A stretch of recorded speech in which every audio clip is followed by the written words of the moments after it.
Good morning, नमस्कार। गुणनखंड और गुणज, फैक्टर्स एंड मल्टीपल्स, ये अध्याय गुणनखंड और गुणज के संबंध में कक्षा छठवीं यहाँ से है। ये वीडियो हम कक्षा छठवीं विद्यार्थियों को जारी कर रहे हैं और ये अध्याय गुणनखंड और गुणज के संबंध में वहाँ पढ़ाई जाती है। ये प्रश्न मैंने कक्षा छठवीं के जो छत्तीसगढ़ पाठ्य पुस्तक निगम वहाँ किताब से मैंने प्रश्न लिया है और ये प्रश्न आपको मिल जाएगा, ढूंढ सकते हैं आप, आसानी से मिल जाएगा। ये वीडियो हम छत्तीसगढ़ जारी कर रहे हैं। क्या प्रश्न है? 24 के अभाज्य गुणनखंड निकालें और दूसरा है 60 के अभाज्य गुणनखंड निकालें। दो प्रश्न मैंने लिया है। कैसे हल करें? इसके लिए हम अभाज्य गुणनखंड, पहला प्रश्न लेते हैं 24 का अभाज्य गुणनखंड।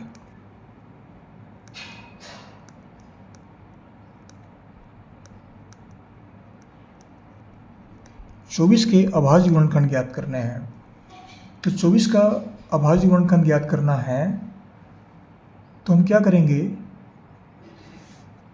इसको अलग अलग टुकड़ों में तोड़ते हैं, अलग अलग खंडों में तोड़ते हैं, गुणनखंडों में तोड़ते हैं। कैसे निकालते हैं इसको? जैसे यहाँ पर 24 है, 24 को हम भाग देते चले जाते हैं।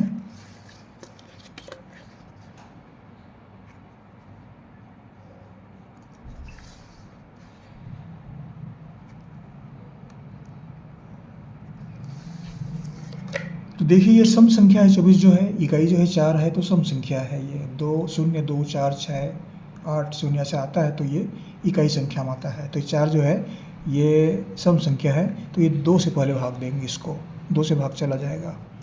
2 एकम 2 और 2 दूनी 4, कितने बार गया? 12 बार गया।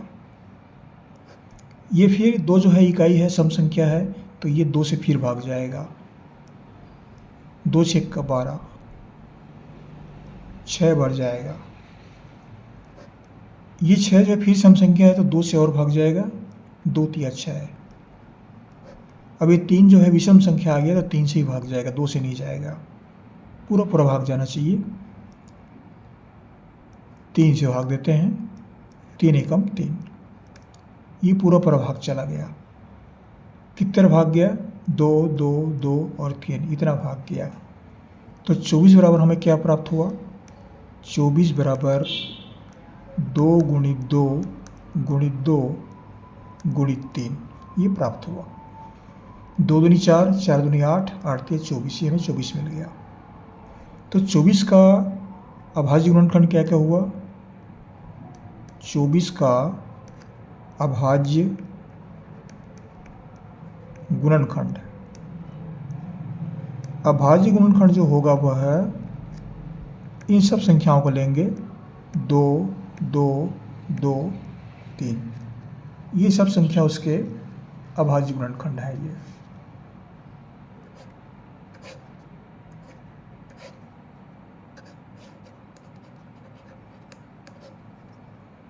दूसरा प्रश्न लिए हैं 60।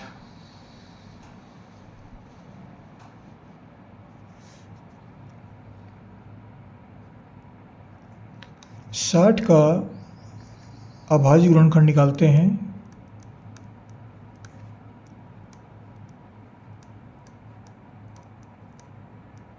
अभाज्य गुणनखंड निकालेंगे तो पहली बताई विधि के अनुसार फिर से भाग देंगे इसको।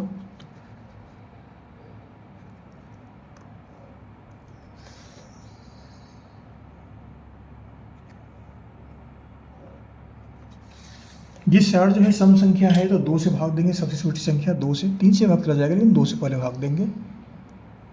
2 3 6 और 2 0 0, पूरा कट गया। फिर 2 से भाग देंगे तो ये 3 में एक ही बार भाग जाएगा। 2 एकम 2, बच गया 1, तो बचा 1, तो ये शेष बना, ये तो 0 हो गया। 0 के आगे 1 लिखेंगे, 10 हो गया। 2 पंचे 10। अब 3 से भाग देंगे, 5 से भाग नहीं देंगे, 5 से बाद भाग दे सकते हैं। 3 पंचे 15, कितने बार गया? 5 बार। अब फिर 5 से भाग देंगे, 5 एकम 5, ये पूरा पर भाग चला गया। कहने का मतलब क्या है कि 60 बराबर हमें क्या है, 60 बराबर 2 गुणित 2 गुणित 3 गुणित 5। इस तरह से ये अभाज्य गुणनखंड में टूटते हैं। ये 2 दूनी 4, 4 तिया 12, 12 पंचे 60, ये 60 मिल जाता है हमें। तो 60 का अभाज्य गुणनखंड क्या क्या हुआ, 60 का अभाज्य गुणनखंड ये हमें प्राप्त हुआ 2, 2, 3 और 5। 2 दूनी 4, 4 तिया 12, 12 पंचे 60, ठीक है। ये इस तरह से अभाज्य गुणनखंड निकाल सकते हैं। ये अक्सर छठवीं के विद्यार्थियों के लिए था। बहुत सरल प्रश्न है, कठिन नहीं है, आसानी से समझ जाएंगे। आपको हमारी ओर से बहुत बहुत शुभकामनाएं। हमारे चैनल कैसे रखते हैं आपको ज़रूर बताइएगा, लिखिएगा। अगर पहली बार पढ़ रहे हैं तो सब्सक्राइब करना न भूलें, ये कार्य अवश्य करें आप। हम ज़्यादा कुछ नहीं कहेंगे आपको हमारी ओर से बहुत बहुत शुभकामनाएं। पढ़ते रहिए। अगले वीडियो में फिर मुलाकात होगी। Thank you.